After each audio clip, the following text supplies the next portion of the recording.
कलिकालानले दग्धान् जीवान् स्त्रातुं समुद्यतः राजचन्द्रसुधा सिन्धुर्नमस्तस्मै स्मराम्यहम्। कल्याणपादपारामां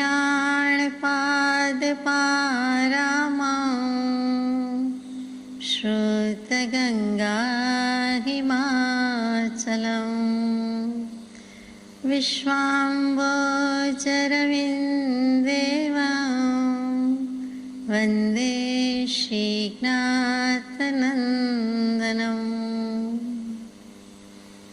मङ्गलं भगवान् वीरो मङ्गलं गौतमो गणी मङ्गलं कुन्दकुन्दार्यो जैनधर्मोऽस्तु मङ्गलम्। सत्श्रुतने नमस्कार, असीम उपकारी आत्माने नमस्कार, तारक त्रिपुटी भगवंतने नमस्कार, मावित्रोने नमस्कार, माविત્રો સમાન મુરબ્બીઓ મુમુક્ષોને નમસ્કાર, પ્રત્યેક શુદ્ધાત્મ દ્રવ્યને નમસ્કાર. પરમ કૃપાળુ દેવ પ્રણીત વચનામૃતજી પત્રાંક 766 50 વિક્રમ સંવત 1953 યાને ઈસવીસન 19 એટલે કે તારીખ 19/10/1896 તારીખ 25/10/1897 સમગ્ર વર્ષ દરમિયાન જ્યારે પણ લખાયો ત્યારે આ અનુવાદ કરવાની કૃપાળુદેવે કરી છે. તે 50 આપણે 134 ગાથા સુધી યથાશક્તિ વિચારણા કરી. આજે ગાથા નંબર 135. રાગો જસપસત્થો અણુકંપા સંસિદોય પરિણામો ચિત્તમિણત્તિ કલુષાં પૂર્ણં જીવસાસવદી. આ ગાથાનો વિચાર કરીએ ત્યાર પહેલાં છે ગઈકાલે આપણે પૂરું કર્યું કે આત્મા કર્મને કેવી રીતે બાંધે છે. આત્મા અરૂપી અમૂર્ત અને કર્મ તો મૂર્ત. તો કે ગ્રહે અરૂપી રૂપીને કેવી અચરજની વાત, એ અચરજની વાત. અને પછી કહી દીધું કે આ જીન સિદ્ધાંત છે, અદ્ભુત છે, આશ્ચર્યકારી છે, પણ માની ન શકાય એવો છે, છતાં શ્રદ્ધાનપૂર્વક સ્વીકારપૂર્વક માનવાનો છે, અંગીભૂત કરવાનું છે કે ગ્રહે અરૂપી રૂપીને એ અચરજની વાત. અને છતાં પણ આ જીન સિદ્ધાંત વિશે કૃપાળુદેવે અદ્ભુતતા આશ્ચર્યતા બતાવી. પોતે જ લખ્યું છે આ પદ 266માં પત્રમાં. જ્યારે ભક્તિ માર્ગની ગંગા વેવડાવી, ભક્તિ અને જ્ઞાનની, તો ભક્તિ માર્ગના 2 પદ લખ્યા, હે પ્રભુ યમ નિયમ. પછી શ્રી રાડજ તીર્થમાં વિક્રમ સંવત 1947માં ભાદરવા સુદ આઠમની તિથિ મિતિએ જ આ પદ પણ લખ્યું, જળ ભાવે જળ પરિણમે. અને એમાં એક ગાથા મૂકી દીધી કે આ કેવો સિદ્ધાંત છે કે આ અરૂપી રૂપીને ગ્રહી જાય એ જ માનવામાં આવતું નથી. અને છતાં પણ એ જ અદ્ભુત વાત છે, એ જ આશ્ચર્યકારક વાત છે, જેની આપણે ગઈકાલે થોડી ઘણી પણ છણાવટ કરી. આજે 135મી ગાથામાં ફરમાવે છે કૃપાળુદેવ કે જેને પ્રશસ્ત રાગ અને અનુકંપાયુક્ત પરિણામ વર્તે છે તથા ચિત્તમાં કલુષતા નથી, તે જીવને પુણ્ય આશ્રવે છે. એટલે કે તે જીવને પુણ્ય કર્મનું આવાગમન થાય છે, પુણ્ય કર્મ આવે છે, પુણ્ય કર્મનું આગમન થાય છે. પણ શિષ્ટ ભાષામાં એમ લખાય કે તે જીવને પુણ્ય કર્મ આશ્રવે છે, અથવા તો એકલું પુણ્ય આશ્રવે છે. પુણ્ય બંધાયું કહીએ છીએ તેમ અહીંયા પુણ્ય આશ્રવે છે કહી દીધું છે. ફરીથી કે જેને પ્રશસ્ત રાખશે અને જેને અનુકંપાયુક્ત પરિણામ વર્તે છે. અને ત્રીજો મુદ્દો છે જેને ચિત્તમાં અકલુષિતતા છે, અક્લેશતા છે. આ 3 પ્રકારના જીવો છે તેને પુણ્ય બંધાય છે, પુણ્ય થાય છે. તો આપણે વિચારીએ કે કેવી રીતે. તો કે જીવાદિક 9 પદાર્થ કીધા, 9 તત્વ કીધા. તત્વ એટલે તે પણાનો ભાવ અને પદાર્થ એટલે પિંડ. એટલે કે તે પ્રમાણે પિંડ છે, તે પ્રમાણે પરિણમે છે, તેને પદાર્થ કહીએ છીએ. અને તત્વ કહીએ એટલે તત્વ, તે પણાનો હોવાપણાનો ભાવ છે તે બંને કહેવાય છે. આશ્રવ અને બંધ તત્વ પણ કહેવાય છે, પદાર્થ પણ કહેવાય છે. તો આશ્રવ અને બંધ તત્વ એક કે જુદા? જોકે વચ્ચે એકાદ ગાથામાં આવી ગયું છે કે અમુક રીતે ફેર છે, અમુક રીતે સરખા છે. ક્યારે થાય છે? બે તત્વ જુદા તો છે જ, બેના નામ જુદા છે એટલે બંને જુદી વસ્તુ છે, પરંતુ પરિણામન વખતે શું થાય છે, સમયની અપેક્ષાએ શું છે તે વિચાર કર્યો હતો. આ ગાથામાં ફરીથી એ વાત આવે છે કે આશ્રવ અને બંધ તત્વમાં ફરક છે. આશ્રવ પહેલો થાય છે, બંધ પછી થાય છે. પહેલો અને બીજો ક્રમની અપેક્ષાએ આ મોટો ફરક છે. કર્મોનું આવવું તે આશ્રવ, કર્મોનું બંધાવવું તે બંધ. એક જ સમયે કર્મત્વ પરિણમન તે આશ્રવ કહીએ છીએ કે જેવું કર્મ આવી રહ્યું છે, ધસમસતું આવી રહ્યું છે, ત્યાં સુધી એને આશ્રવ કહેવાય છે. એનું આગમન થઈ રહ્યું છે, તે પહોંચી જાય છે, આવી જાય છે અને તરત જ કર્મ સાથે લાગી જાય છે, ત્યારે તેને બંધ કહેવાય છે. સાદી વાત તો આટલી જ છે કે એક જ સમયે કર્મત્વ પરિણમન છે તો આશ્રવ છે, અને બે સમયની સ્થિતિ થઈ જાય તો ત્યાં બંધ થાય છે.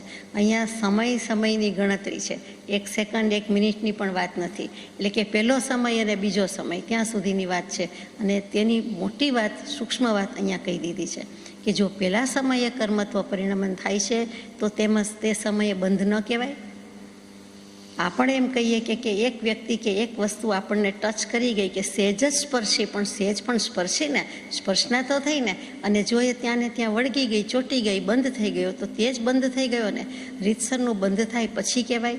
ડબોડબી ખોલીએ, વસ્તુ મુકાઈ જાય, ઢાંકણું બંધ કરીએ ત્યારે બંધ કર્યું કહેવાય. તો કે આપણી વ્યવહારની ભાષામાં એમ જ છે, ત્યાં સુધી એ ખુલ્લું છે, પણ વસ્તુ તો અંદર મુકાઈ ગઈ ને, એને સ્પર્શ થઈ ગયો અને ડબાડબીમાં વસ્તુ અંદર પડી ગઈ, મૂકી ગઈ. પછી ઢાંકણું બંધ કરવાની વાર છે, તો કે ઢાંકણું બંધ તે બંધ છે, અને જે મૂકી વસ્તુ આવી અને મૂકી તે આશ્રવ છે. આટલું જ કહેવા માટે આ જ્ઞાની પુરુષોએ વિશદ છણાવટ કરી છે. પહેલા સમયે કર્મત્વ પરિણમન થાય છે તો તે સમયે બંધ નથી, એમ આપણો પ્રશ્ન થાય. તો કેવું પડે કે કોઈ કર્મ પહેલા સમયે આવ્યું અને હજારો સમય સુધી રહેવાનું છે, તો એ રહે છે પણ ખરું, પણ પહેલા સમયે આવી ગયું તેને બંધ ન કહેવાય. આવી ગયું, અડી ગયું, ટચ થઈ ગયું તો ત્યારે બંધાઈ ગયું ન કહેવાય. તો એમ વાત મૂકે છે. એક પોટલામાં આપણે ઘણી વસ્તુ મૂકીએ, પહેલી મૂકીએ, બીજી મૂકીએ, 25 મૂકીએ, 10 મૂકીએ, પછી બંધ કરીએ, પોટલું વાળીએ વગેરે, ગાંઠ મારીએ, પણ પહેલાં પોટલામાં મુકાઈ તો ગઈ કહેવાય ને, તો એ અંદર તો આવી જ ગયું ને, મૂકી તો દીધું જ ને. એમ આત્માને કર્મનો બંધ તો લાગ્યો જ કહેવાય ને. એમ આપણો પ્રશ્ન છે. આશ્રવ પણ છે અને બંધ પણ છે. કેમ કે 11મા 12મા 13મા ગુણસ્થાનકે વાત લઈએ તો શાતાવેદનીય કર્મ પ્રકૃતિ એક જ બંધાય છે, એટલે કે એનો આશ્રવ થાય છે. એ આવે છે, તેની રસમય સ્થિતિ હોતી નથી, એટલે કે વધારે વખત ટકવાનું નથી, તો એને આશ્રવ કહેવાય, બંધ કહેવાય કે શું કહેવાય? તો કે એની સ્થિતિ નથી, એ બંધ નથી, એટલે કે ત્યાં એને બંધ કયો જતો નથી. કેમ કે આવ્યું ખરું, પણ પછી કેટલા સમય માટે? તો કે પહેલે સમયે આવ્યું, પછી બંધાય છે, વેદે છે, નિર્જરે છે, શું થાય છે? તો તે વખતે કહી દીધું કે તેને ઇરિયાપત આશ્રવ કહેવાય છે, તેને બંધ નથી, તે બંધ નથી. એટલે 11, 12મા 13મા ગુણસ્થાનકે જે જીવ હોય તેને જ્યારે આવા કર્મ આવતા હોય, બંધાતા હોય અથવા તો આવી રહ્યા હોય, ત્યારે તે જીવની હાલત શું હોય એના માટે આ નિયમ કરવો પડ્યો કે તે ઇરિયાપત આશ્રવ છે. હાલતા ચાલતા આવતા જતા જે ક્રિયા થાય છે તે રૂપે કર્મ લાગે છે, પાપ દોષ લાગે છે, હકીકતે તેનો બંધ નથી, એટલે કે તેની સ્થિતિ ટકવાની નથી, એનો રસ પડવાનો નથી. એનો સ્થિતિબંધ અને રસબંધ કેટલો? તો કે નહીં જેવો અથવા નહીં, એટલે એને બંધ કહેવાતું નથી. કોઈ એક માણસ માનો કે સમજવા માટે દોડતો દોડતો આવે છે, એક દરવાજો વચ્ચે આવે છે, રસ્તા ઉપર એ દરવાજા પસાર કરી દે છે, એટલે કે એ રસ્તા પર જ દરવાજો છે ને દરવાજા નીચેથી પસાર થઈ જાય છે, અને વચ્ચે જરાય થોપતો નથી, બેસતો નથી, ઊભો રહેતો નથી, વાત કરતો નથી, પણ દોડતો જાય છે ને દોડતો જ દરવાજો પસાર કરીને આગળ નીકળી ગયો. તો આપણે ત્યારે શું કહેવાના? એક વ્યક્તિ હતી, હમણાં જ મેં જોઈ, એ દોડતી હતી અને દોડતા દોડતા પસાર થઈ ગઈ છે. એની આવવા જવાની દોડવાની ક્રિયા તો ચાલુ જ રહી છે. તો તે વખતે તેને કર્મનો બંધ થયો ગણાય? કોઈ પણ ચાલવાની આવવાની ક્રિયા ચાલુ છે, એ થોભ્યો નથી, એ સ્થિતિ થઈ નથી, એનું ઠહરવાપણું નથી. ઠહરના એટલે સ્થિતિ કરવી. એ ઊભો પણ રહ્યો નથી, પગ ટેકવ્યા જ નથી. પગ તો છે જ પૃથ્વી ઉપર, દોડે છે કે ચાલે છે તો, પરંતુ એ ઊભો રહ્યો નથી, ખમ્યો નથી, કોઈ માટે રાહ જોઈ નથી, ક્યાંય વાત કરવા થોભ્યો નથી. તો એ શું કહેવાય? એ અટક્યો કહેવાય કે એ ચાલુ કહેવાય? તો કે એની ગતિ ચાલુ જ છે. એ અટક્યો કહેવાય નહીં, એ સ્થિર થયો કહેવાય નહીં. તો તે સમયે તેને બંધ થયો ગણાય નહીં. કેમ કે આવવા જવાની ક્રિયા ચાલુ છે, થોભ્યો નથી એ ઊભો છે? ના. એ બેઠો છે? ના. એ દોડે છે કે ચાલે છે? એટલે એ રીતે ઊભો છે, પરંતુ એક જગ્યાએ ઊભો નથી, સ્થિરતા નથી, તો ત્યાં બંધ થયો નથી. હવે 1-2 મિનિટ જો દરવાજે ઊભો રહે છે તો ત્યાં એ ટક્યો કહેવાય, ઠહર્યો કહેવાય, સ્થિતિ થઈ.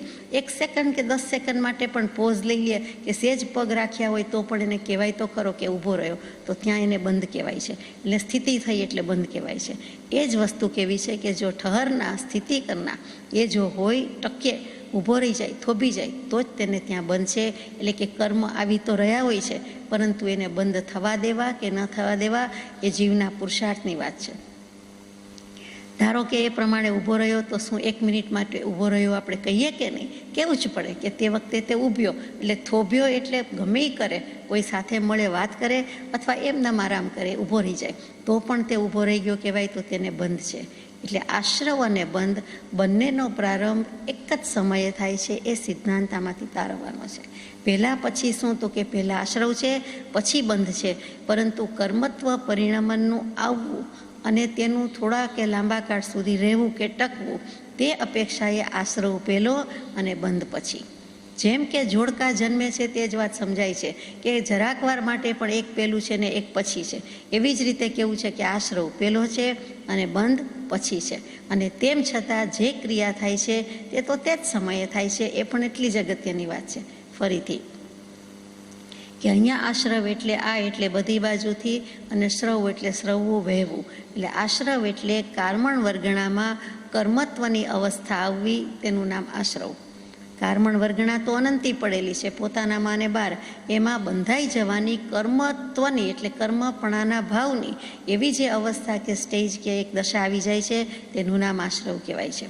કારમણ વર્ગણા છે ત્યાં સુધી વર્ગણા જ કહેવાય છે, પરંતુ એમાં કર્મ બંધાવાની ક્રિયા છે, યોગ્યતા છે, અને એ ક્રિયા જ્યારે સ્થાન લે છે ત્યારે તેને કર્મ કહેવાય છે, આશ્રવ કહેવાય છે. તો એ કર્મ શું બહારથી આવ્યા? અમારો પ્રશ્ન છે. એ કર્મ બહારથી આવ્યા ત્યારે ક્યાંથી લઈ આવ્યા? એક આશ્રવ કોઈ પણ વસ્તુનો થાય છે તો કારમણ વર્ગણા તો હતી જ, તો કે અને પછી બંધાય છે કે કારમણ વર્ગણા બહારથી આવે છે? ક્યાંથી આવે છે? તો કે કારમણ વર્ગણા પોતાની પાસે પણ છે, આજુબાજુ પણ છે, એને લેવા જવાનું રહેતું નથી. એ છે જ, કારમણ વર્ગણા પડી જ છે અને પછી તરત જ બંધાઈ જાય છે. જીવના પ્રદેશમાં જ એક ક્ષેત્રાવગાહી વિસ્રસા ઉપચિત અનંત કર્મ વર્ગણાઓ મોજૂદ છે, હાજર છે, અને તે જ કર્મણ વર્ગણા છે તે બંધાઈ જાય છે. એટલે કે આજુબાજુ પણ જોવાનું રહેતું નથી. હાથ પગની પાસે, મોઢાની પાસે, માથાની પાછળ, આગળ એમ જોવાનું રહેતું નથી. જીવ જે એક ક્ષેત્રાવગાહી છે, જીવ અને કાયા જે આત્મપ્રદેશમાં રહીએ છે ત્યાં જ, ફરીથી વાંચું છું કે જીવના આત્મપ્રદેશમાં જ એટલે પોતાના આત્મપ્રદેશમાં એક ક્ષેત્રાવગાહી એટલે જે કાયા દેહ લઈને બેઠા છીએ ત્યાં, દેહને આત્મા બંને છે.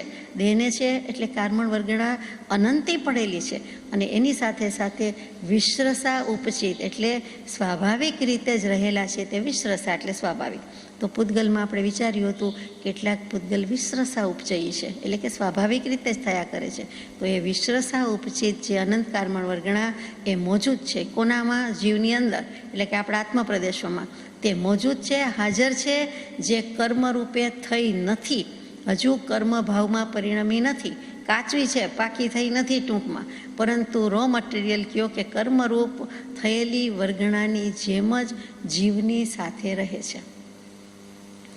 એટલે કે અત્યારે આપણે જીવની સાથે રહેલી છે, ગયા ભવમાં હતી, બીજા ભવમાં જશું તો પણ છે. દેહ ત્યાગ થાય ત્યારે શું? તો કે ભવ મરણ થઈ ગયા પછી જે દેહ હોય તે દેહ ત્યાગ થયા પછી પણ જીવની સાથે જેમ બંધાયેલા કર્મ જાય છે કારમણ વર્ગણા રૂપે, તેવી જ રીતે ન બંધાયેલા પણ ઉમેદવારી નોંધાવી દીધી છે, રિઝર્વેશન થઈ ગયું છે કે અમારામાં કર્મરૂપે પરિણમાઈ જવાની શક્તિ છે, અમે પણ આના ઉમેદવાર છીએ, અમારો વારો પણ છે, એમ કરીને સાથે ને સાથે કર્મવર્ગણાની જેમ જ જે જાય છે, હાજર રહી શકે છે, પહેલેથી છેલ્લે સુધી હોય છે, તેનું નામ પણ આશ્રવ છે. તે કારમણ વર્ગણાને યોગ્ય જ છે, પરિણમવાને યોગ્ય જ છે, એનું નામ કારમણ વર્ગણા છે. બંધાણી નથી પણ બંધાવવાની શક્તિ ધરાવે છે, એટલે કે એની સાથે જ છે અને સાથે જાય છે. આ એક ઘણી સૂક્ષ્મ વાત છે પણ હકીકત છે, કેમ કે કેવલી ભગવંતે જોયેલું છે. અને તેમાં કર્મત્વનું પરિણમન હોવું, અગર થવું, તેને આપણે આશ્રવ કહીએ છીએ. એટલે આ એક મુદ્દાનો વિચાર કર્યો કે જેને પ્રશસ્ત રાગ છે તે જીવને પુણ્ય કર્મનો આશ્રવ છે. તો અહીંયા પ્રશસ્ત રાગની વાત હવે આવે છે, પણ આશ્રવ શું એ વિચાર્યું. પ્રશસ્ત રાગ કોને કહીએ? પ્રશસ્ત એટલે શુભ, પ્રશસ્ત એટલે શુદ્ધ, બંને અર્થ થાય. આપણને સત્પુરુષ પ્રત્યે રાગ હોય તે પ્રશસ્ત રાગ કહેવાય. એટલે એમાં શુભ ભાવ પણ આવ્યો અને શુદ્ધ ભાવ પણ આવે છે. એ શુભ જ એને શુદ્ધ પર લઈ જશે. પોતે શુદ્ધ છે એવું જ સ્વરૂપ ધરાવે છે એવી પરિણતિઓ પર કોઈ મૂકી દેતું હોય તો સત્પુરુષ પ્રત્યેનો પ્રેમ, સત્પુરુષ પ્રત્યેનો રાગ જે ગૌતમ પ્રભુને મહાવીર પ્રભુ પ્રત્યે હતો, પ્રભુ શ્રીજીને પરમ કૃપાદેવ પ્રત્યે હતો, બ્રહ્મચારીજીને પ્રભુ શ્રીજી પ્રત્યે હતો, તે પ્રશસ્ત રાગ છે. રાગ કરીને મારે શુભ રાગે કરવો નથી, અશુભ રાગે કરવો નથી, તો એમ પહેલેથી ચાલે બાલે નહીં. એ ખરાબ રાગ ન કરીએ પણ સારો રાગ, સાચો રાગ તો કરવાનો છે. તો પ્રશસ્ત રાગ, એ રાગ શબ્દ આવ્યો એટલે ગળે ઉતરતું નથી. આપણે થવાનું તો વિતરાગ છે, તો શું કામ રાગ રાખીએ? તો પહેલેથી જ થઈ શકતું હોય તો સારોય નહીં ને ખરાબે નહીં, શુભેય નહીં ને અશુભેય નહીં, પ્રશસ્તય નહીં ને અપ્રશસ્તય નહીં. એમ થઈ શકે તો સારી વાત છે. એમ થઈ શકતું નથી. સીધું કેવળ જ્ઞાન થતું નથી. પહેલું સમ્યક દર્શન એક 8-9 સમય માટે પણ થાય છે. એમ અહીંયા સમજવું પડે છે. એક સીધો આંકડો 100 નથી લખાતો, એકડો 2 મીંડા 100 થાય છે. 2 મીંડા લખીને આગળ એકડો ન કરાય. ઘણાને ટેવ હશે. 2 થી 99નો કોન્સેપ્ટ ક્લિયર હોય તો જ એક પછી 2 મીંડાની કિંમત છે, નહીં તો નથી. એવી જ રીતે અહીંયા કહી દીધું કે પ્રશસ્ત રાગ તો હોવો જ જોઈએ, થવો જ જોઈએ. પંચ પરમેષ્ઠી, તેના અતિશય, તેના ગુણ, તેનું સ્મરણ, તેનું કીર્તન, તેની સ્તુતિ, વંદન, પૂજન નહીં કરીએ તો જગતમાં કોની કરીશું? એટલે પંચ પરમેષ્ઠીને લઈ લીધા છે. સત સ્વરૂપ, સહજ સ્વરૂપને પ્રાપ્ત છે તેવા 5 ગુરુ, વંદો પાંચો પરમ ગુરુ, તે બધા પ્રશસ્ત પુરુષો, સત્પુરુષો. અને તેના પ્રત્યે રાગ નહીં કરીએ તો કોના પ્રત્યે કરીશું? તેમના ગુણનું સ્મરણ નહીં કરીએ, કીર્તન નહીં કરીએ તો કોનું કરીશું? એટલે કે પંચ પરમેષ્ઠી વગેરે જે સહજ સ્વરૂપ વિલાસી થયા છે તે બધા, એટલે કે પ્રભુ ભક્તિ, ગુરુ સેવા અને પરોપકાર કે ધર્મ જે કાંઈ કરવાનો છે, પૂજા ઇત્યાદિ કરવાની છે, ભક્તિ ઇત્યાદિ કરવાની છે, તે બધા જ પ્રત્યેનો લગાવ હોવો, તે પ્રત્યે આપણને લાગણી હોવી. એટલું જ નહીં પણ લગાવ એટલે લાગી જાય, ચોંટી જાય, તેમાં જ મગ્ન થઈ જઈએ, ત્યાં સુધી તે પ્રશસ્ત રાગ કરવાની તો આજ્ઞા છે અને છે જ. અને તેનું જ નામ આપણે પ્રશસ્ત અનુરાગ કહીએ. તે પ્રશસ્ત અનુરાગ આપણને આત્માનું શુદ્ધ સ્વરૂપની પરિણતિ સુધી લઈ જશે, ચોક્કસ લઈ જશે. શરત શું છે આમાં? તો કે આ લગાવ કે ભાવ થવો જોઈએ, પરંતુ તેમાં વિષયોનો લગાવ હોવો જોઈએ નહીં. એટલે કે વિષયો એટલે 5 ઇન્દ્રિયના વિષયો માટે કરવાનું નથી. કે આ પૂજા કરીએ તો હાથની આંગળી ઉપર કેસર ચંદન આવે તો હાથ સારો થઈ જાય, આંગળીનું કાંઈ દર્દ મટી જાય, તો ત્યાં વિષય પ્રત્યેનો લગાવ છે. બુદ્ધિ બદલાઈ ગઈ. આ ભગવાનનું ચરણામૃત કહીએ અને તેનાથી કાંઈ દુઃખ દર્દ ફીટી જાય, મીટી જાય, એવા આશયથી માથે ચડાવીએ, અગર તો સ્વાદીએ આસ્વાદન લઈએ અથવા એનું પૂજન કરીએ તો તે ભાવ ગલત છે, અપરાધ છે. એ ઇન્દ્રિયના વિષય માટે કર્યું, એ કંઈક આશા અપેક્ષાથી કર્યું, ત્યાં ઈચ્છા રહેલી છે. તો એવી કોઈ પણ પ્રકારની ઈચ્છા નથી. હું 4 વખત આત્મસિદ્ધિજી બોલું તો મને એક ઉપવાસનું ફળ લાગી ગયું, તો માટે હું બોલું છું, ઉપવાસના ફળ માટે બોલું છું, તો તે ઠીક નથી. ત્યાં ઇન્દ્રિયના વિષયની વાત આવી ગઈ. ભલે 5 ઇન્દ્રિયના વિષયમાં એ દેખીતી રીતે આવતું નથી, પરંતુ ત્યાં આપણી કંઈક કન્ડિશન છે, કંઈક શરત છે, કંઈક અપેક્ષા રહી છે, કંઈક ઈચ્છા રહી છે, તો તેમ કરવાનું નથી. 5 ઇન્દ્રિયના વિષયોના લગાવ વિના જે ભાવ થાય છે, જે સત્પુરુષ પ્રત્યે રાગ થાય છે, તે રાગ આપણને આપણા શુદ્ધાત્માનો રાગ કરાવી દે છે, આપણને શુદ્ધાત્મા સ્વરૂપમાં સ્થિતિ કરાવી દે છે. અને ત્યાં સુધી ન થાય, જ્યાં સુધી આવું, ત્યાં સુધી પુણ્ય કર્મનો આશ્રવ તો છે જ. પુણ્ય એટલે શુભ ભાવ, અને પુણ્ય એના શબ્દમાં જ અર્થ રહેલો છે કે પુનાતિ ઇતિ પવિત્રી કરોતી. એટલે કે પુણ્ય છે એ પવિત્ર કરે છે, આત્માને શુદ્ધ કરે છે.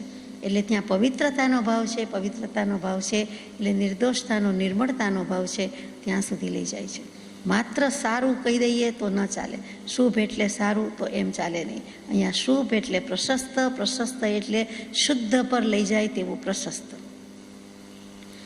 અહીંયા બીજો એક પ્રશ્ન થાય કે પાપ કર્મ વગેરે જે છે તે તો 10મા ગુણસ્થાન સુધી બંધાતું હોય છે, તો પછી આ પુણ્ય કર્મનો આશ્રવ કેવી રીતે કહેવાય? તો કે ત્યાં પાપ કર્મ પણ ભલે બધે બંધાતું હોય, પુણ્યનો આશ્રવ થતો હોય ત્યારે પાપ ન બંધાય એમ નથી. કેટલુંક પાપના ખાતામાં જાય છે, કેટલુંક પુણ્યના ખાતામાં જાય છે. છેક 10મા ગુણસ્થાન સુધી આવું છે. પણ વિશિષ્ટતા શું છે? તો કે પુણ્યનો અનુભાગ અને રસ વધારે હોય છે. અનુભાગ કહેતા રસ અને સ્થિતિ એ બંને પુણ્યની વધારે હોય છે. એટલે પાપ કરતાં પુણ્યની રસ વધારે છે. એટલે કે વધારે રસ હોવાથી, વધારે પુણ્ય હોવાથી, એની બહુમતી હોવાથી અથવા તો એની ઘનિષ્ઠતા હોવાથી, એની તીવ્રતા વધુ હોવાથી ત્યાં આને વિશેષ રીતે પુણ્ય આશ્રવ કીધો છે. આ જગ્યાએ પુણ્ય આવે છે એટલે પાપ આવતું નથી એમ નહીં, બંને સાથે છે, પણ પુણ્ય વધુ છે, પાપ ઓછું છે.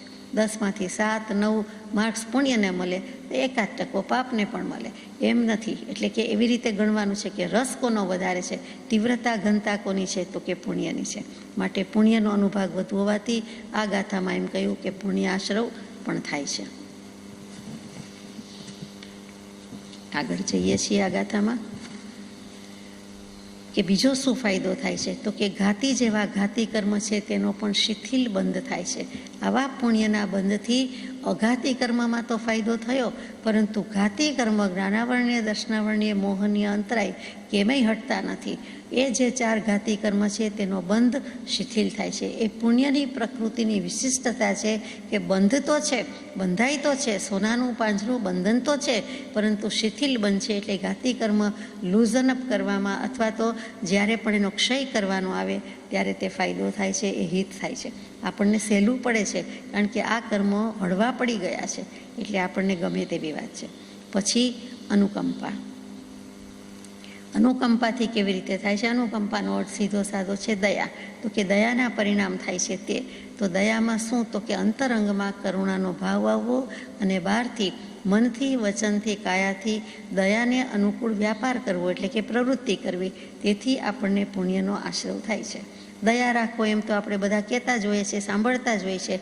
વાક્યું ભાષણમાં ભગવાન ધર્મન બીજો દયા સમાન. ત્યાં દયા એટલે અહિંસાનો ધર્મ, સૂક્ષ્મમાં સૂક્ષ્મ ધર્મ કીધો છે તે દયા ધર્મ છે, તે અહિંસા ધર્મ છે. અને અનુકંપા કહીએ છીએ એટલે આપણને પહેલો જ વિચાર દયાનો આવે. શબ્દ સાચો છે, પણ જે વ્યવહારથી બધાની દયા કહીએ છીએ એ તો ઘણું ગૌણ છે. મુખ્ય દયા ભગવતીજી સૂત્ર કે, પરમ કૃપાળુદેવ કે, પંચાસ્તિકાયના કરતા કુનકુન ભગવાન કે, વચ્ચેના બધા જ આચાર્યો કે, બધા જ જ્ઞાની પુરુષ કે પોતાના આત્માની દયા ખાવાની છે. સ્વરૂપ દયા અને નિશ્ચય દયા અને સ્વદયા પર જ જીવ આવ્યો નથી. બીજા બધા પરોપકાર વગેરે દયાના ભાવ તો જીવે બહુ કર્યા છે, આ ભાવમાં પણ બહુ કર્યા, પરંતુ જે પોતાની જ દયા ખાવી જોઈએ, પોતાનું કલ્યાણ સાધવું જોઈએ, તે બાકી રહ્યું. એટલે અહીંયા ખરી અનુકંપા તો તેને કહેવાય, એ પણ સમજવાનું છે. પહેલી અનુકંપા છે, વ્યવહાર અનુકંપા છે, એનાથી પુણ્યનો બંધ થાય છે, પણ એ દયાના પરિણામમાં પાછી ઈચ્છા અપેક્ષા ન હોય તો થાય છે, નહીં તો થતું નથી. ત્યાં પણ કંઈ ને કંઈ સ્વાર્થ રહેલો હોય છે. માન પૂજા માટે જોઈએ, કીર્તિ માટે જોઈએ, આપણને કોઈ સત્કાર આપે, આદર આપે, અથવા તો ગામમાં સમાજમાં વાહવા કેવડાવવા માટે કરીએ તો એ અનુકંપા સાચા અર્થમાં છે પણ નથી, છે પણ નહીં. એ દયા છે, પરોપકાર છે, કહેવાય, વ્યવહારથી કહેવાય, બહારથી કહેવાય.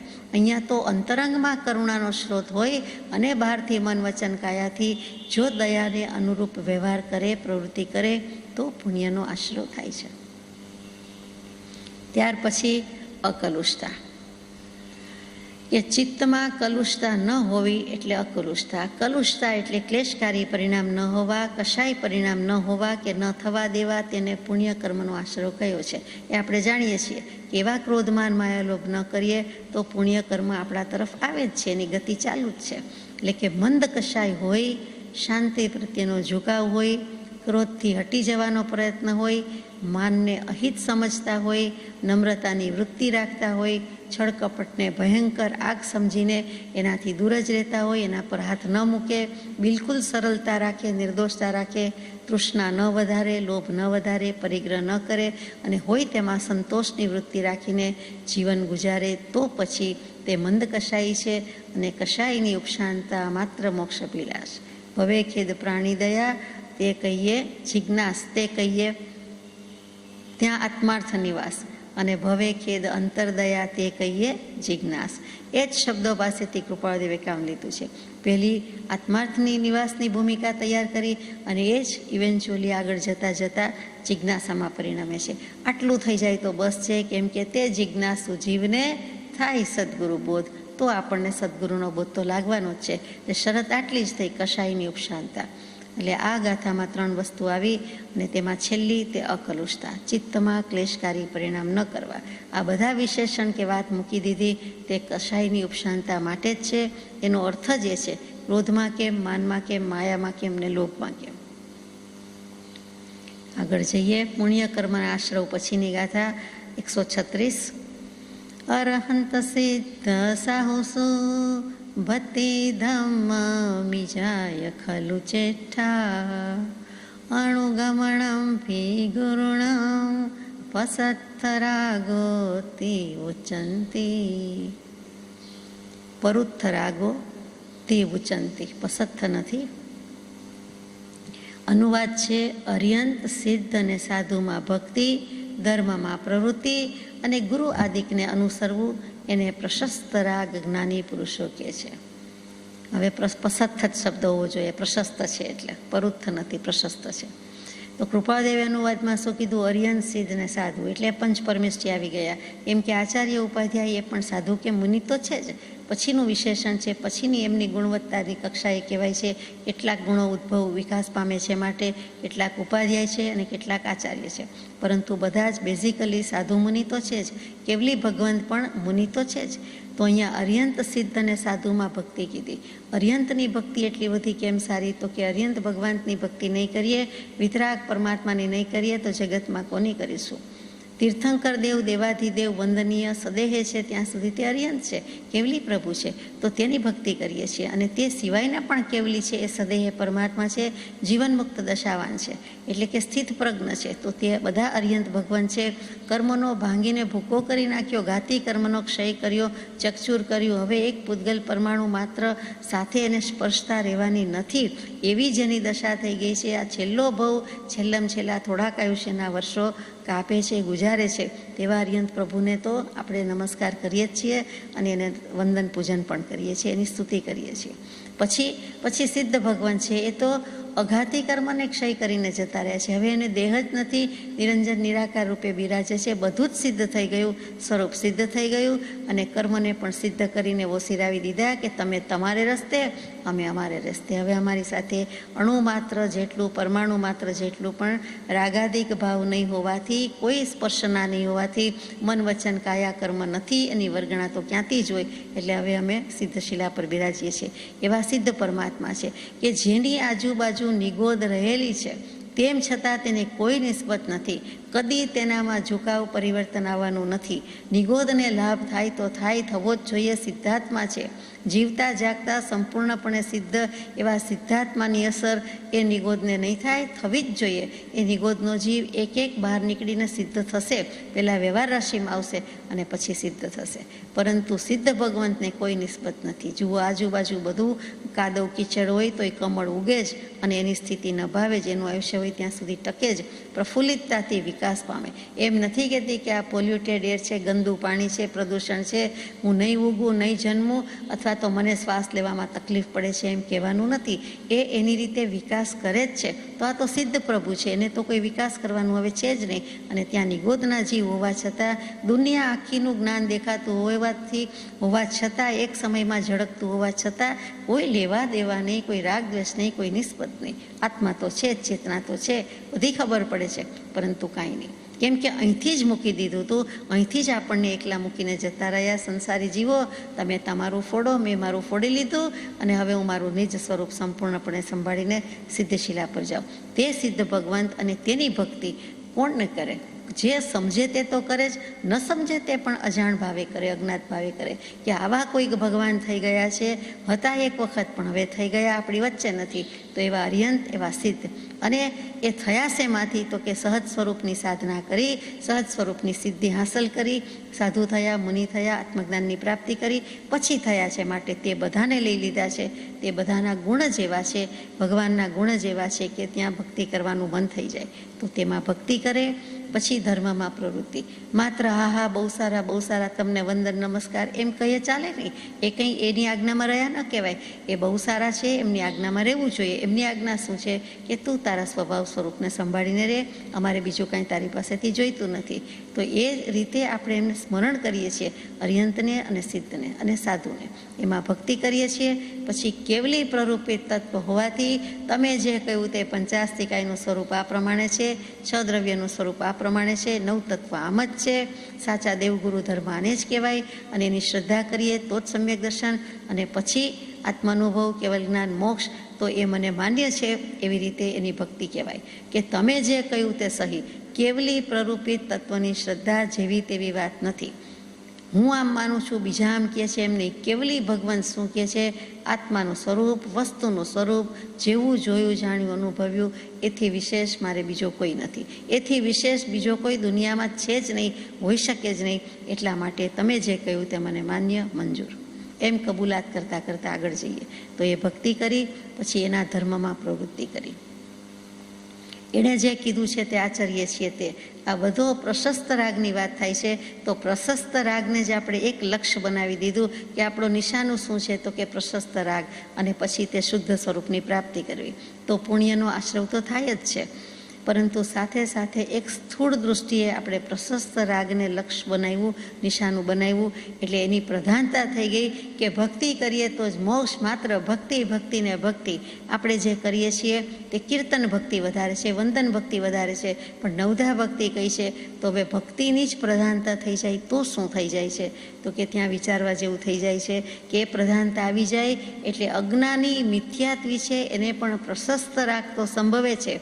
અને સત્પુરુષ પ્રત્યેનો રાગ હોય છતાં એ અજ્ઞાની હોય, મિથ્યાત્વી હોય, અને એમ જ છે તો એ પુણ્યાશ્રવ કહેવાય છે. અને પુણ્યનો આશ્રવ થાય છે, પુણ્યનું આવાગમન થાય છે. પણ જે શુદ્ધ સ્વરૂપની પ્રાપ્તિ કરી દેવી જોઈએ, શુદ્ધ સ્વરૂપનો પ્રાપ્ત અનુભવ થવો જોઈએ, કે લબ્ધિ થવી જોઈએ, તે થતું નથી.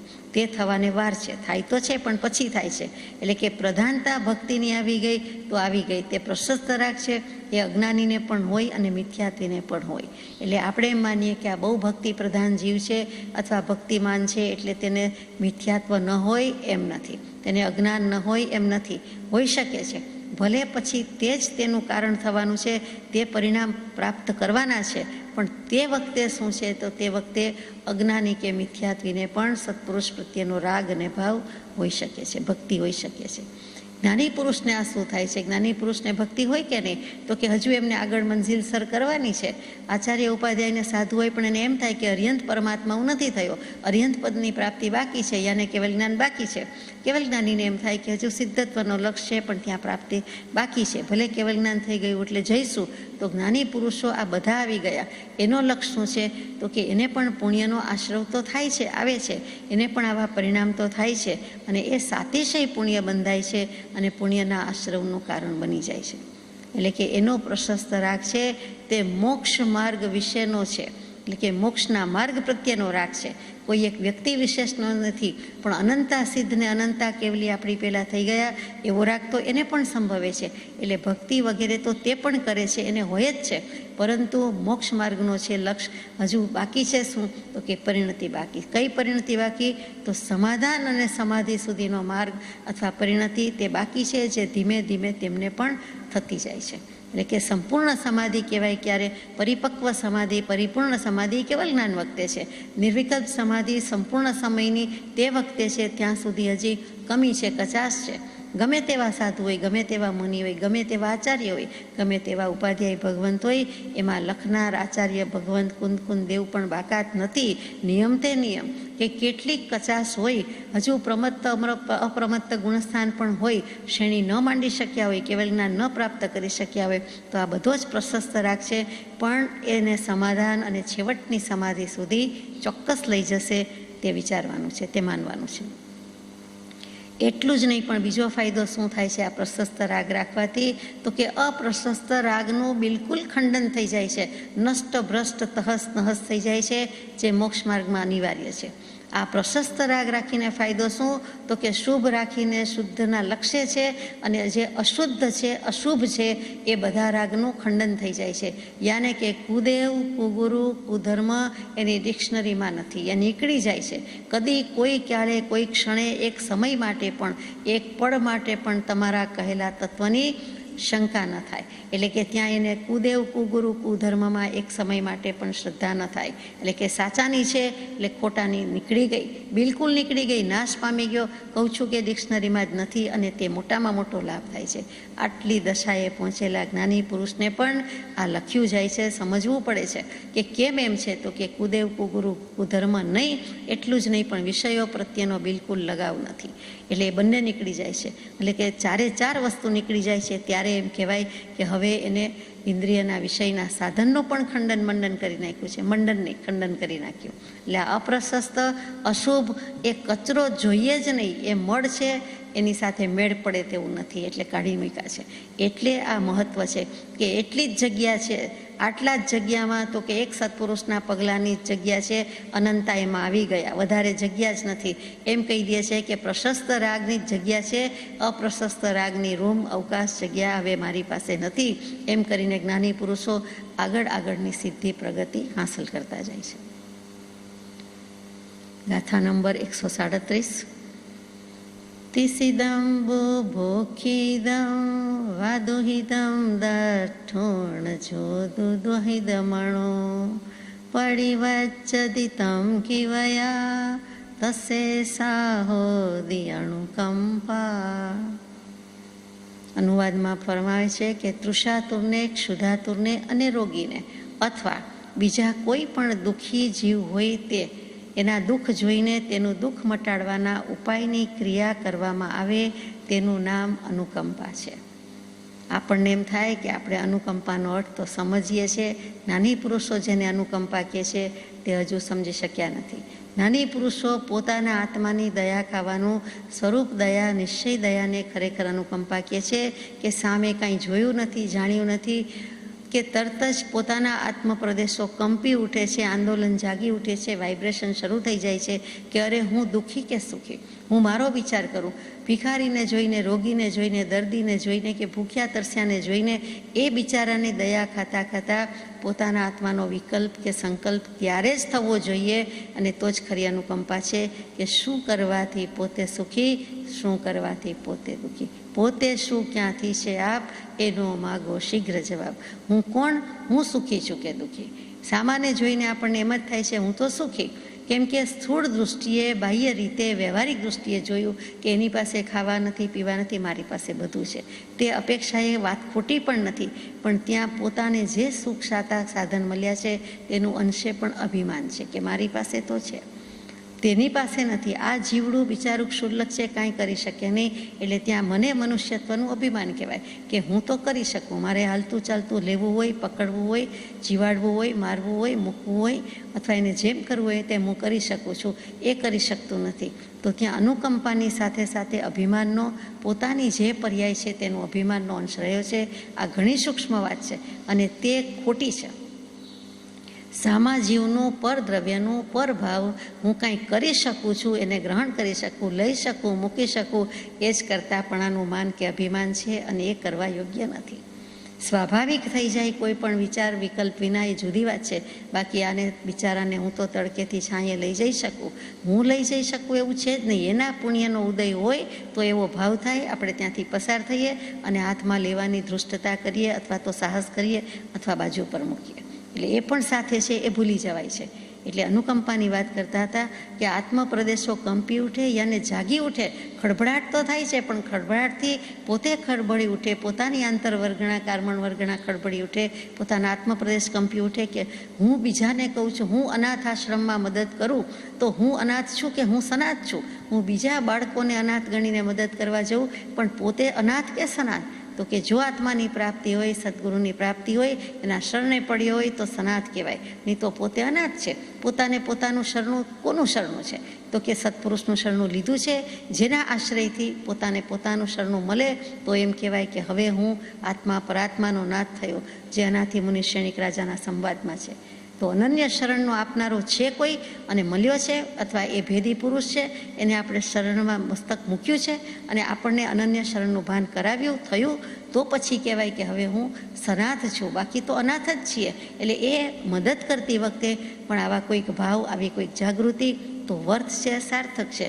નહીતર તો આપણે કાંઈક મદદ કર્યાનું અભિમાન પોષ્યું કહેવાય કે મારી પાસે છે ને મેં આટલી મદદ કરી, અથવા હું મદદ કરી શકું છું. એક દ્રવ્ય બીજા દ્રવ્યને ખરી રીતે કાંઈ કરી શકતું નથી. એ બધા સિદ્ધાંત આપણે ભૂલી જઈએ છીએ. તો અનુકંપામાં આ બધું જ જ્ઞાન અથવા સમજણ હોય અને પછીનો જે ભાવ છે એ ખરી અનુકંપા છે. ખરી કહેતા જ સાચી, વાસ્તવિક વસ્તુ પોતે આત્મા છે તે, તો તેની અનુકંપા. માટે બીજી દયા ન કરવી એમ નહીં, બીજી દયા બહુરે કરી છે, હજી પણ કરીએ, પણ લક્ષ્ય હોવો જોઈએ કે મારે મારી દયા એટલી જ ખાવાની છે.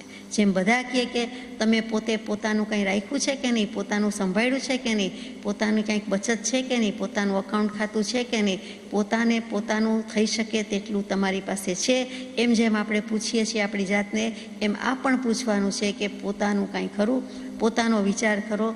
પોતે જ ગણતા ભૂલી જાય એવી વાત નથી કરવી. 7 મિત્રો 9 મિત્રો ઉજાણીમાં ગયા અને બધા કહે કે એક ખોવાય છે, એક ખોવાય છે, કોણ જતું રહ્યું? બધા પોતાને ગણે નહીં, બીજા બધાને ગણે નહીં કે એક ઓછો થાય છે. બધાએ ગણી જોયું, પણ એક વ્યક્તિ ડાય અથવા શાણી અથવા સમજુ કે પ્રેટી સ્માર્ટ તો કે છે પહેલો પોતાને ગણ્યો, પછી બધાને ગણ્યા, પછી કે ના આપણે તો જેટલા છીએ તેટલા જ છીએ, કોઈ ખોવાયું નથી. દરેક વ્યક્તિ પોતાને જ ભૂલી જતી હતી. તો પોતાને ન ભૂલવી તે અનુકંપા. પોતાને એટલે પોતાના આત્માને. પેલો તો સ્વાર્થ છે, પોતાનું સાજું રાખે, પોતાનું બધું સેફ સલામત રાખે, એ તો સ્વાર્થ છે.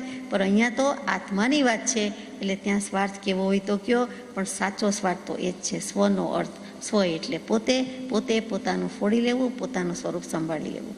તો ક્ષુધાતુર, તૃષાતુર, ભૂખ્યા, તરસ્યા, રોગી, દર્દી અથવા બીજા કોઈ પણ દુઃખી જીવને જોઈને તેનું દુઃખ મટાડવાના ઉપાયની ક્રિયા કરવામાં આવે તે અનુકંપા, જેને આપણે કરુણા કહીએ છીએ.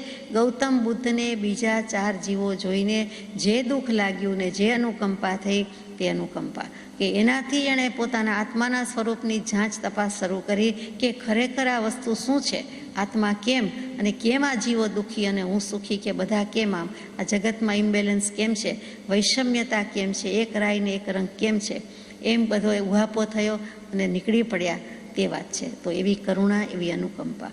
અને ભગવાન કહે છે, કૃપાળદેવ કહે છે તેમ, ખરી અનુકંપા તો કશાયની ઉપશાંતા, માત્ર મોક્ષ અભિલાષ, ભવે ખેદ પ્રાણી દયા. એ પ્રાણીની દયા, ત્યાં આત્માર્થ નિવાસ. અને પછી જ્યાં અંતરદયા આવી જાય છે, એટલે ભવે ખેદની બદલે જ્યાં પ્રાણી દયાની બદલે અંતરદયા આવી ગઈ, એક જ શબ્દ બદલાવ્યો અને તે દયા બીજી દયા થઈ ગઈ, એટલે સાચી દયા થઈ ગઈ. તેને જિજ્ઞાસા કહેવાય. જિજ્ઞાસા એટલે કુતૂહલ નહીં, આ જાણું તે જાણું નહીં. જિજ્ઞાસા એટલે તત્વ જાણવાની ઈચ્છા, તત્વ સાંભળવાની ઈચ્છા, તત્વ જાણવાની ઈચ્છા કે આત્મા શું છે અને હું સુખી છું કે દુઃખી. તો અહીંયા કશાયની ઉપશાંતા, માત્ર મોક્ષ અભિલાષ, ભવે ખેદ, અંતરદયા અને પ્રાણીદયા બે વિશે વિચાર્યું. બાકી તો દયામાં જેટલું કહીએ તેટલું ખોટું. ભગવતીજી સૂત્રમાં 8 પ્રકારે દયા મૂકી, કૃપાળદેવે મોક્ષમાળામાં દયામાં આપણને 8 પ્રકાર મૂક્યા કે સાચી દયા તો તે છે. લૌકિક અનુકંપા એ પુણ્યાશ્રવનું કારણ છે. અહીંયા આપણે પુણ્યના આશ્રવની વાત કરી રહ્યા છીએ, તો એની ના નથી, એનું કારણ છે. પણ ખરી અનુકંપા તે મોક્ષનું કારણ છે, તે આપણને મોક્ષે લઈ જશે.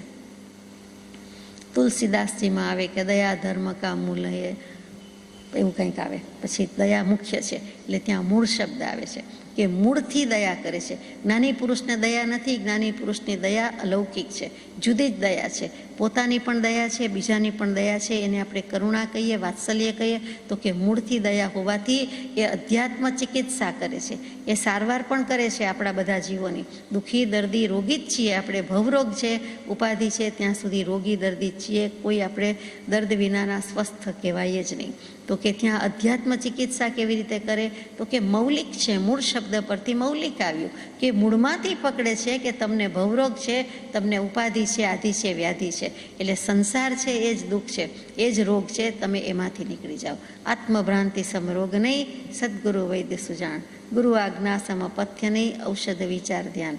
તો સાચા જ્ઞાની પુરુષો એ જ મહાદયાળુ છે. સૌથી વધારે દાનવીર પણ તે છે, કેમ કે જ્ઞાનનું જ દાન કરે છે અને એનું સદાવ્રત સદા ચાલુ છે, એમ પરમ પૂજ્ય બ્રહ્મચારીજી લખે છે. એવી જ રીતે એ જે છે એનું જે નિદાન છે કે ચિકિત્સા કરે છે તે શ્રેષ્ઠ છે, તે મૌલિક છે. કેમ કે ઉપાધિનો સંગ ન રહે, ક્લેશનો સંગ ન રહે, સંસારનો સંગ ન રહે, એવો પ્રસાદ આપે છે.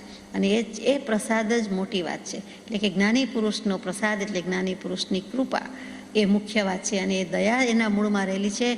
એને એમ થાય છે કે આ ભવમાં સુખી થાવ એમ નહીં, પરભવમાં સુખી થાવ એમ નહીં, પણ તમને ભવ જ ન હોય, હવે ઉપાધિ જ ન હોય, સંપૂર્ણ શાંતિ સમાધિ થઈ જાય, મોક્ષે પહોંચી જાવ, નિર્વાણનો રંગ લગાડી દે, ભક્તિનો રંગ લગાડી દે, સંકિતનો રંગ લગાડી દે, તેનું નામ જ્ઞાની.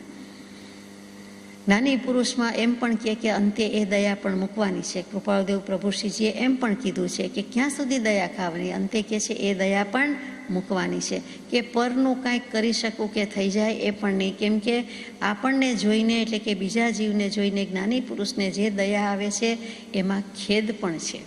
એ અંશ માત્ર પણ ખેદના અંશ છે. એ વિતરાગ થવું છે જેને તેને પોસાય નહીં. કે એ દયા પણ મૂકવાની છે, કારણ કે એને પણ એમ થઈ જાય છે, આત્મીયતાથી થઈ જાય છે, પણ એ પણ બંધ જ છે. આશ્રવ અને બંધની તો વાત ચાલે છે કે એટલી આત્મીયતા પણ મૂકવાની છે. જગતના જીવો પ્રત્યે કરુણા છે, પણ એવો વિતરાગ ભાવ, સ્થિતપ્રજ્ઞ ભાવ, એવી તટસ્થતા આવી જાય એટલે અર્યંતતા, પરમાત્મતા, કેવલ જ્ઞાન આવી જાય. ત્યાં સુધી બરાબર છે, પરંતુ તે પછી એ પણ કરવાનું નથી. તે પછી તો કાંઈ અડતું નડતું નથી. પણ ત્યાં સુધી જે વિષાદ કરતાં ખેદનો અંશ આવે છે, દયા ખાવામાં, દયા આવવામાં, એ પણ એમને આત્મપ્રદેશનું કંપન પણ પછી માન્ય નથી. એટલે કે તે કહી દીધું કે અંતે એ દયા પણ મૂકવાની છે. અને અજ્ઞાની કે સંસારી જીવો માટે એ દયામાં મોહ ભળી જાય છે, મોહ દયા છે, એટલે એ પણ મૂકવાની છે. જ્ઞાની પુરુષને મોહ દયા હોતી નથી. અજ્ઞાન અને મોહવશાત જે દયા હોય છે તે દયા નથી. આપણે જે કહીએ છીએ તેમાં મોહ દયા હોવાના પૂરા ચાન્સ છે. એટલે બંને રીતે દયા મૂકવાની છે. ગાથા નંબર 138.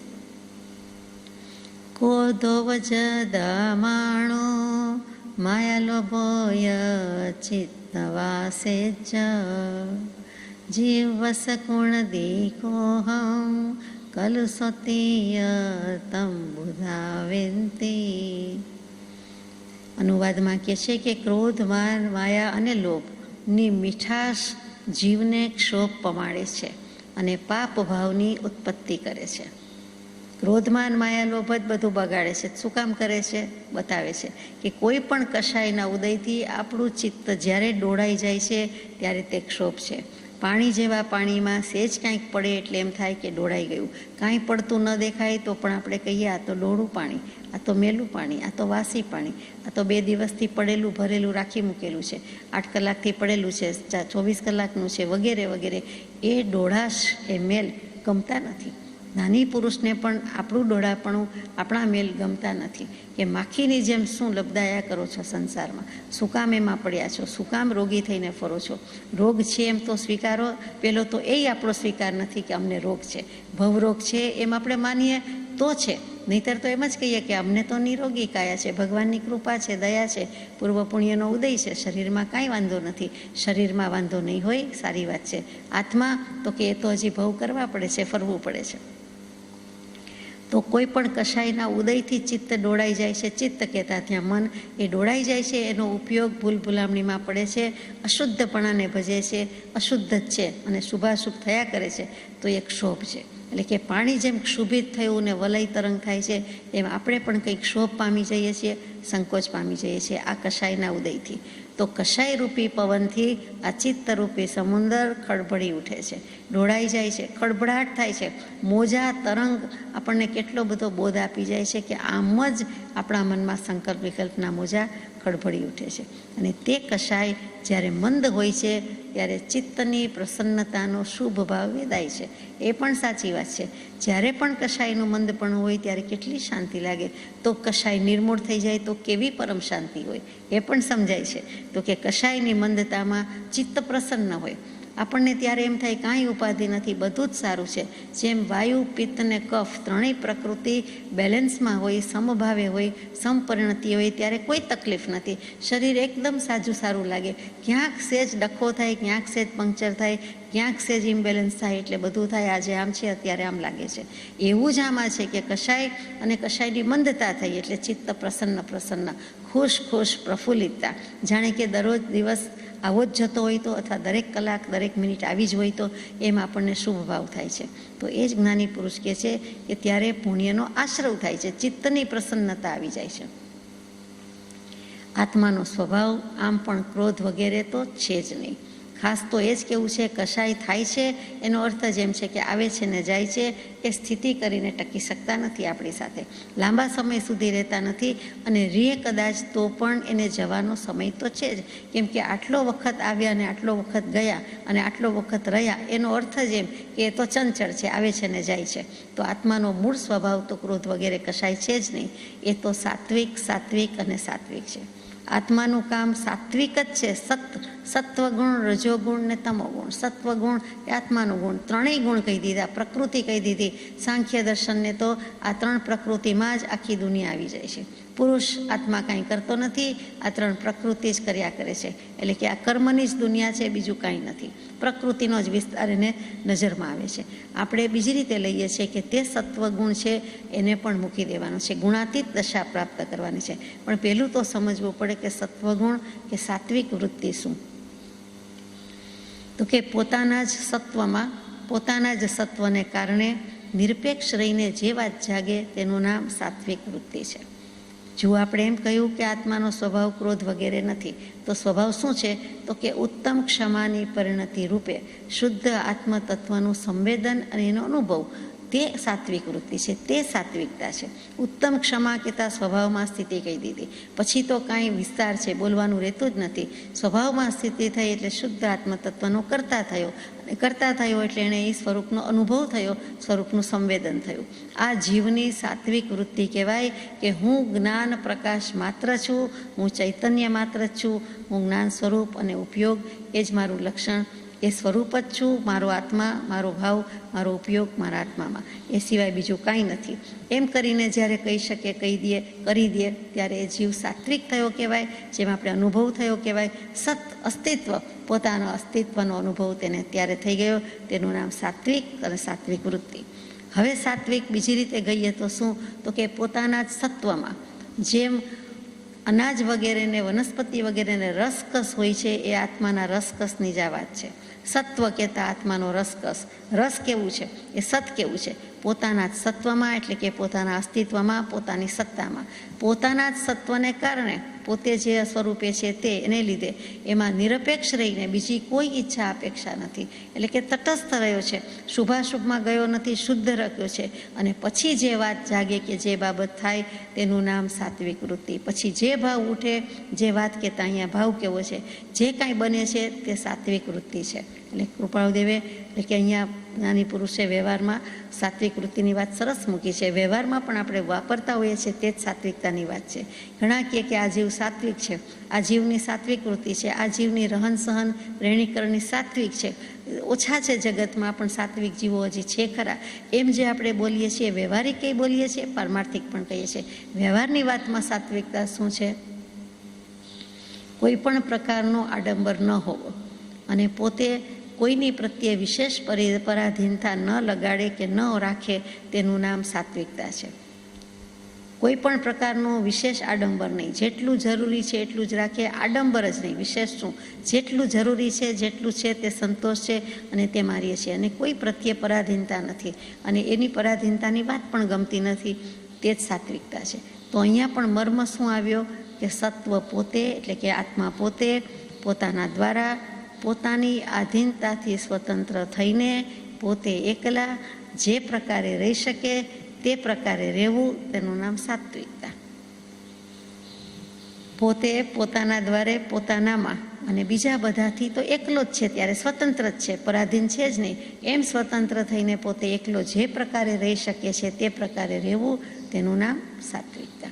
તો રહી શકે છે, આત્મા પોતે સત છે, સત સ્વરૂપે છે, એને બીજા કોઈની અપેક્ષા નથી, પરદ્રવ્ય પરભાવનું ગ્રહણ નથી, લેવા દેવા નથી. તો ત્યારે રહ્યો ક્યાં? તો કે શુદ્ધ ભાવમાં, શુદ્ધ ઉપયોગમાં રહ્યો, અને ત્યારે તેને કહેવાય કે સાત્વિક.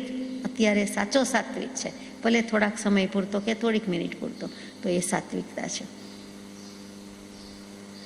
ગાથા નંબર 139. ચર્યાપવાદ બહુલા કાલુત્સમ લોલદાય વિષયેષુ પરપરિતાવપવાદા પાવસ્સ ચ આસવમ કુણદી. અનુવાદમાં કૃપાળુદેવ પ્રકાશે કે ઘણા પ્રમાદવાળી ક્રિયા, ચિત્તની મલિનતા, ઇન્દ્રિય વિષયમાં લુબ્ધતા, બીજા જીવોને દુઃખ દેવું, તેનો અપવાદ બોલવો આદિ વર્તનથી જીવ પાપ આશરો કરે છે. હવે આપણને પુણ્યમાંથી પાપ ઉપર લઈ ગયા, ગમે નહીં તેવી વાત કે આ પ્રમાણે જીવો કર્યા કરે છે. જીવ આત્માને ભૂલીને જે ક્રિયા કરે છે તે પ્રમાદ છે. પ્રમાદની તો ઘણીવાર ઘણી છણાવટ થઈ ગઈ છે. 5 ભેદ, 8 ભેદ, 15 ભેદ. કોમટસારે બાકી હતું તો 37,000 ભેદ કયા? 37,500 ભેદ એટલે શું? પણ મૂળમાં તો 5, 8 કયા છે તે જ છે. અને એના પણ મૂળમાં એક જ શબ્દમાં વાક્યમાં કેવું હોય, આત્મ સ્વરૂપનું વિસ્મરણ તે પ્રમાદ. આ કૃપાળદેવની સચોટ વ્યાખ્યા, સંક્ષિપ્તમાં સંક્ષિપ્ત વ્યાખ્યા. અને પરમ પૂજ્ય બ્રહ્મચારીજી વળી એમ કહે, એનાથી પણ સારાંશ રૂપે કે આત્માને ભૂલીને ક્રિયા કરે છે, આત્માને ભૂલી ગયો છે. જીવ પોતે પોતાને ભૂલી ગયો છે, એ મોટામાં મોટો પ્રમાદ છે અને અપ્રમાદ થવાની વાત છે. તો આત્માને ભૂલીને કાંઈ પણ ક્રિયા કરે તે પ્રમાદ, એટલે સ્વરૂપ જ ચૂકી જાય છે. એટલે બધા જ રાગ દ્વેષ કશાય ગમા અણગમા પૂર્વકથી જ ક્રિયા થાય, પ્રવર્તન થાય, શુભાશુભ ભાવથી જ પ્રવર્તન થાય, તેનું નામ પ્રમાદ છે. ચિત્તમાં ક્લેશ કરવો, 5 ઇન્દ્રિયના વિષયમાં લુબ્ધ થવું, બીજા જીવોને દુઃખ આપવું, બીજાના અવર્ણવાદ બોલવા વગેરે અશુભ ભાવથી પાપ આશ્રવે છે. પાપ ક્યાંથી ટપકે છે, શું કામ આપણા તરફ આવે છે? તો કે પહેલું તો આપણા ચિત્તમાં ક્લેશ કરવો. આપણને કોઈને કોઈ રીતે દુઃખી થઈએ, દુઃખ ન હોય તો ઊભું કરીએ, પેટ ચોડીને સૂળ ઊભું કરે તેમ. આણે આમ ન કર્યું, આનું મને આટલો અસંતોષ છે, આણે આમ કહ્યું, આનું દુઃખ છે. એ ચિત્તમાં ક્લેશ જ છે, કોઈને કોઈ રીતે, કોઈને કોઈ બાને. પારકા માટે પણ એ વિચાર એમ જ કરે છે. અને આમ જુઓ તો બધા જ પારકા છે. આપણે માયના છે કે આ ઘરના ઘરવાળા અથવા તો આ અમારા નજીકના આ સ્વજન, નિકટજન, આત્મીયજન વગેરે વગેરે, કોઈ પણ કારણે, કોઈ પણ પર પદાર્થ, કોઈ વસ્તુથી, જળ વસ્તુથી પણ ચિત્તમાં ક્લેશ ઉપજી શકે છે, પોતે ઉપજાવે છે. આ વસ્તુ આપણી પાસે નથી, આ વસ્તુ લેવી છે, એટલે તરત જ ત્યાં અર્થ ધ્યાન અને એની ઈચ્છા, એનો સંકલ્પ, એ માટેનો પ્રયત્ન બધું શરૂ થાય. આને જ્ઞાની ભગવાન ક્લેશ કહે છે કે શાંતિથી રહેવાની બદલે આવડી નવી વસ્તુની ઈચ્છા ક્યાં કરી? તો ચિત્તમાં ક્લેશ કરવો, કોઈ પણ કારણે કરવો. ને જ્ઞાનીની કૃપાળદેવની આજ્ઞા છે, કોઈ પણ કારણે આ સંસારમાં ક્લેશિત થવા યોગ્ય નથી. કારણ ગમે તે હોય, નિમિત્ત ગમે તે હોય, પણ આપણે ક્લેશિત થવાની આજ્ઞા નથી. આપણે ક્લેશ ન કરવો, આપણે કલુષિત ન થવું. 5 ઇન્દ્રિયના વિષયમાં લુબ્ધ થવું, એ તો લઈને બેઠા છીએ. એક નહીં, 5 ઇન્દ્રિય છે, કાયા, જીભ, નાક, આંખ ને કાન. 4 શાંતિએ પણ એક તો પાછી ચાલતી જ હોય. તો કે 5 ઇન્દ્રિયના વિષયમાં પાછું લુબ્ધ થવું એટલે લબદાયેલું રહેવું, માખી જેમ ચિકાસમાં ચોટી જાય, મરી જાય, પ્રાણ ત્યાગ સુધી થાય અને ગુમાવવા જ પડે. પ્રાણ પડ્યા પછી નીકળી ન શકે. એવી રીતે ગુંદામાં હોય કેરી અને ગુંદા, તો એ ગુંદામાં પડેલી માખી જેને જોઈ છે તેને ખબર છે કેવા ફાંફા મારે, પણ એ નીકળી જ ન શકે બહાર, એને આપણે પણ બચાવી ન શકીએ. એવી રીતે શું તેલમાં પડેલી માખી જીવે છે, એ પણ તેલ પી જાય, મરી જાય છે, એવું થાય છે. તો કે એવી જ રીતે જ્ઞાની પુરુષને અજ્ઞાની જીવ માટે લાગે છે કે શું કામ 5 ઇન્દ્રિયના વિષયમાં તણાવ છો, ખેંચાયેલા છો. પછી બીજા જીવોને દુઃખ આપવું. કોઈ પણ જીવને નાની મોટી રીતે સળી કરવાની ટેવ હોય, પરાક્રમ કરવાની ટેવ હોય, તોફાન કરવાની ટેવ હોય, તો કાંઈક ને કાંઈક રીતે હસવામાં, ખસવામાં, રમવામાં પણ દુઃખ આપ્યા કરે.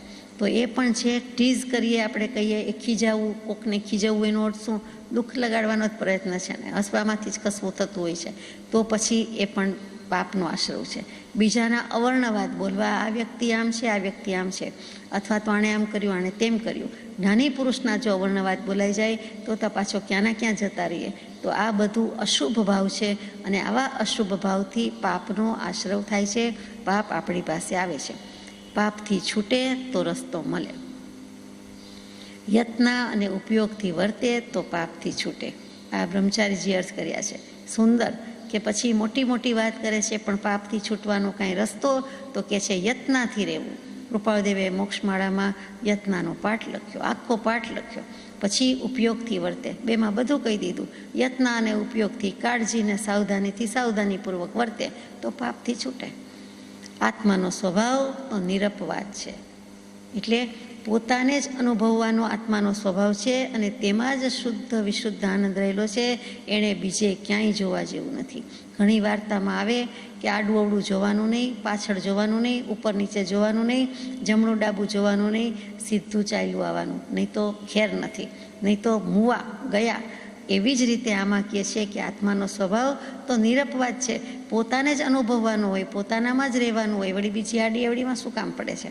ડાબું જમણું, ઉપર નીચે, આગળ પાછળ આપણે તો જોઈએ. આગળ જોવાની તો વાત નથી, પણ તો પાછળ જોવાની.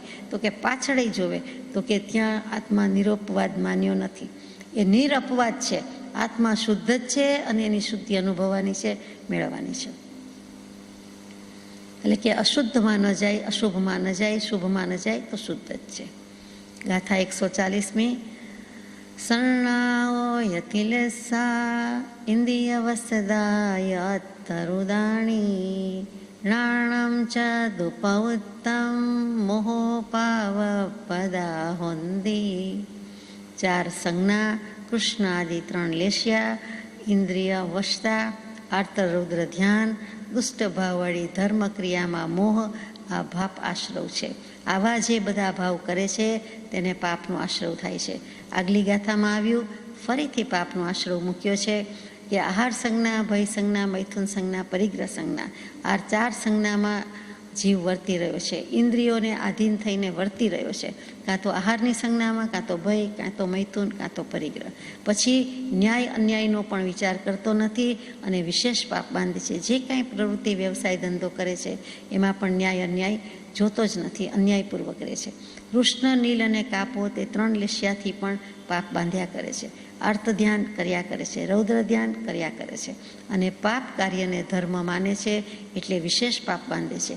પાપની પ્રવૃત્તિ છે અને એમાં એ ધર્મ માને છે કે મારા માટે તો આ જ ધર્મ છે, કોઈને મારી નાખવો, હિંસા કરવી મારા માટે ધર્મ છે, એમ કરીને કેટલાય અશુભ કાર્ય આરંભે છે, યજ્ઞ યાગ હિંસા કરે છે અને એમાં ધર્મ માને છે વગેરે છે તે વિશેષ પાપ બાંધે છે. સજાત્મ સ્વરૂપ પરમ ગુરુ.